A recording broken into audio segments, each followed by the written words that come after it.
Hello everybody, Bart over here. Well, spring is finally here. It's early March and we are ready to start driving our Polski Fiat Maluszek around in Carmel, Indiana here.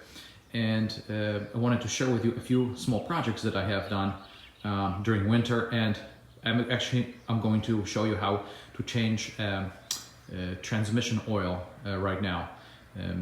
You know, you should probably change it after, I'm going to say, about 60,000 kilometers. It's very easy to do. First thing, of course, you have to do is to drive the car a little bit so it gets warm. It doesn't have to be hot, but it's nice. It needs to be nice and warm because it's very thick if you try to drain it when the car is cold. By the way, the projects that I mentioned, I have refinished these. One screw that holds it from underneath it, and there's two screws on the back there, and there's two screws on the front. So you just take the 1, 2, 3, 4, 5 screws, and you have to take, of course, the interior out to get to the screw from the inside, and then you can refinish it. It looks brand new. Also refinish this little guy over here, and so that looks nice also. And I am just now draining. You know, I don't think I have to show you where the drain is, but it's right underneath it where you see the drip. So you see the oil dripping, and just give it plenty of time to drip, maybe overnight, but at least maybe an hour or so. Now let me show you what I've got here as far as what you'll need to get this project completed. It's very simple. This is, by the way, the drain plug. It's magnetic, so after you take it out, you have to clean it nicely from all of the shavings. You know, from metal shavings that will accumulate over here on the magnet. I cleaned already a little bit. Then what you need is, this is my tip for you.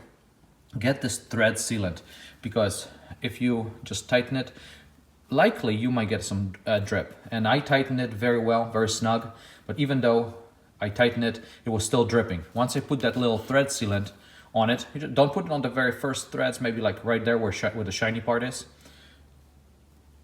Then you will have no drips afterwards. And what you will need to take it out with is this 12, I believe it's 12 millimeters, this kind of hexagonal socket or bit. It's not really a socket.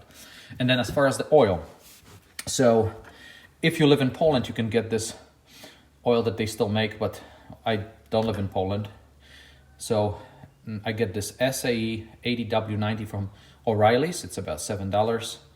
GL5. When Maluch was made, I think they were GL3, the lubricants. So back in the Stone Age. So now they don't make those anymore. But if you get this one that is backwards compatible, and you can read in the back there that it's compatible to, and I read on their website that this one actually is compatible. I don't think you should use a synthetic one. There's no need to go overkill, and the extra synthetic might not be good for the bronze bushing in the transmission. I've read somewhere.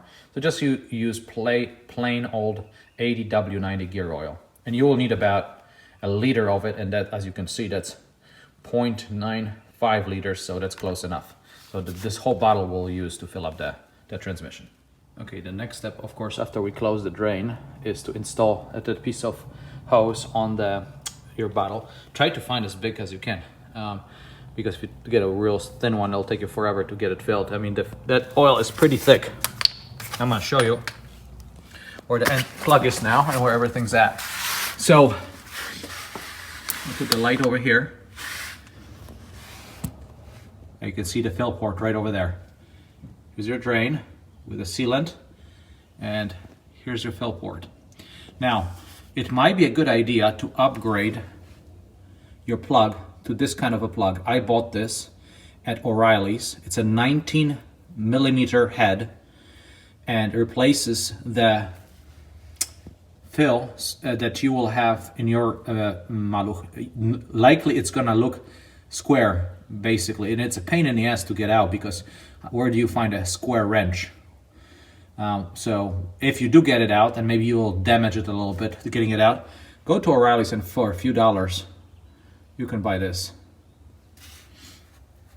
So now we're just gonna fill it, and Yeah, and that's not that much to it. You put the hose in here, squeeze it, maybe put the bottle like kind of up here somewhere, and just start filling it up.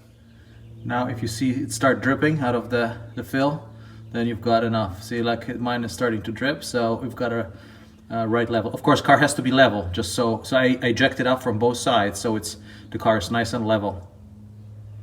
Especially, you know, so it cannot be tilted to one side. You got a pretty good fill right there.